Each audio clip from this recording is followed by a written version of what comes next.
Years ago, I was just waking up to the truth. I saw a video of Brad Scott. I wanted to understand the idea of the law, Law.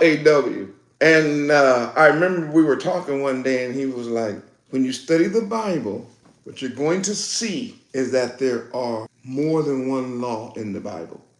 I was like, what? He said, yeah, when you see the word law, it is always interpreted by the so-called Christian church and Western mind. They're always going to interpret the law as Torah. And he said, but when you read the Bible and you understand it linguistically and historically and culturally, you're going to see that every time the Bible uses the word law, it's not Torah.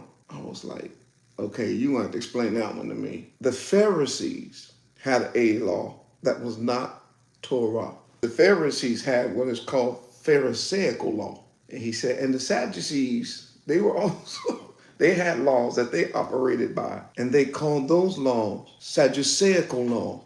And when our people went into Babylonian captivity, they ended up coming out of Babylon with a different version of the Torah. It was man-made. He says, so when you see Hamashiach in the scriptures, when you see him arguing with the Pharisees and Sadducees and all that, right? He said, he's not arguing about Torah. He's arguing about man-made tradition that had become the law. Now, again, the English version does not distinguish between Pharisaical law and Torah. But when you read the word, John chapter 5, and we look into Mark chapter 7, you're going to see the word tradition.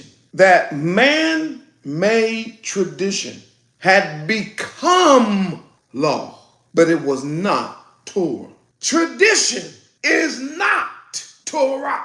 When Paul says that the law has been done away with, Paul ain't talking about the Torah. Paul ain't never against the Torah.